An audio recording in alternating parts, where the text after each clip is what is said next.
Salute. अपघातग्रस्ताच्या मदतीसाठी वर्ध्याचे खासदार रस्त्यावर. लोकप्रतिनिधी म्हटलं की डोळ्यासमोर येतो तो म्हणजे गाड्यांचा लवाजमा, सुरक्षा रक्षकांचा वेढा आणि काळ्या काचांच्या आत बसलेले नेते. मात्र वर्धेचे खासदार अमर काळे यांनी आपल्या कृतीतून लोकप्रतिनिधी हा आधी जनतेचा सेवक असतो हे सिद्ध करून दाखवले आहे. खासदार अमर काळे हे अमरावतीच्या दिशेने कामासाठी जात असताना कुरा कौंडण्यपूर मार्गावर त्यांना रस्त्याच्या कडेला कौंडण्यापूर येथील एक सामान्य माणूस अपघातग्रस्त पडलेला दिसला.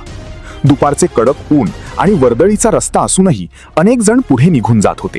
मात्र खासदार अमर काळे यांनी क्षणाचाही विलंब न लावता आपला ताफा थांबवला. गाडीतून खाली उतरून त्यांनी स्वतः त्या जखमी व्यक्तीची आस्थेने विचारपूस केली.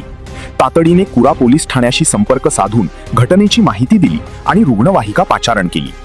जोपर्यंत आरोग्य यंत्रणा घटनास्थळी पोहोचली नाही आणि त्या व्यक्तीला उपचारासाठी रवाना केले नाही तोपर्यंत खासदार स्वतः तिथे थांबून राहिले. आजच्या धावपळीच्या युगात जिथे रक्ताची नाती दुरावत आहेत तिथे एका खासदाराने दाखवलेली ही तत्परता आणि संवेदनशीलता चर्चेचा विषय ठरली आहे.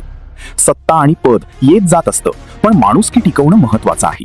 हीच शिकवण अमर काळे यांच्या या कृतीतून अधोरेखित झाली. त्यांच्या या दातृत्वाचे संपूर्ण परिसरातून कौतुक होत आहे.